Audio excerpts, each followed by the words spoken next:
البلوجر سلمى الغزولي بعد اتهامها بالنصب قالت ان الفلوس معايا بعد ما استولت على مليار جنيه. اهلا بيكم متابعين قناة سيف ترند. تسجيل صوتي منسوب للبلوجر سلمى الغزولي اللي عمل ضجة كبيرة جدا على مواقع التواصل الاجتماعي بعد ما اعترفت في تسجيل صوتي بالنصب على ضحايا واللي بلغ عددهم 2000 سيدة وفتاة، وطبعا من اللي كانوا عايزين يشغلوا الفلوس بتاعتهم في تجارة الملابس زي ما قالت بعد كده ان الفلوس معايا. طبعا التسجيل ده سربوا عدد من الفتيات والسيدات اللي هم الضحايا لسلمى الغزولي بعد ما اتهموها بالنصب بمبالغ مالية بتتراوح ما بين 900 مليون جنيه، وده طبعا بعد ما ضحكت عليهم وقالت لهم ان هي هتوظف الفلوس دي او هتبدأ تشغلها في تجارة الملابس وخصوصا ملابس الماركات العالمية ومستحضرات التجميل اللي بيستخدموها السيدات. وطبعا جاء في التسجيل المنسوب للغزولي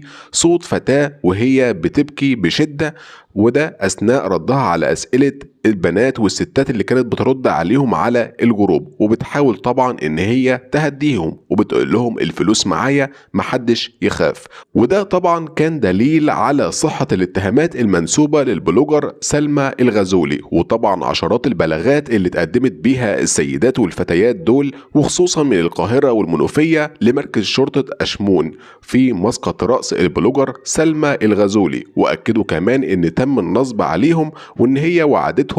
علشان يحصلوا على أرباح شهرية لكنها ما وفتش بوعدها. وطبعا كان في بعض السيدات والفتيات طلعوا على منصات التواصل الاجتماعي وكتبوا منشورات على الفيسبوك وقالوا للأسف احنا اتنصب علينا أكتر من 1000 بنت منصوب عليها في أكتر من 200 مليون جنيه، الموضوع لازم يتقلب ويلف مصر كلها. والكلام ده كله حصل بعد ما البلوجر سلمى الغزولي نزلت إعلان وهمي على صفحات بمواقع التواصل الاجتماعي وبتقول عايز تشغل فلوسك ومش عارف، طيب لو معاك 20,000 جنيه لو حطيتهم في بنك هيطلعوا لك حوالي 2000 جنيه كل سنة، طيب ايه رأيك في بيزنس يدخلك 2000 جنيه مكسب كل شهر على ال20,000 دول، وكمان بتاخد ربحك كل شهر وتقدر تسحب فلوسك في وقت ما تحب ومش مطلوب منك حاجة تانية. لو معاك من 20,000 المليون جنيه عايز تشغلهم ومش عارف، تقدر تتواصل معايا وهقولك التفاصيل، ويا ريت اللي داخل يستفسر بس فضول ما يكلمنيش. وطبعا بعد ما الموضوع ده اتعرف الأجهزة الأمنية ألقت القبض على البلوجر سلمى الغزولي وأخوها محمد وكمان معاها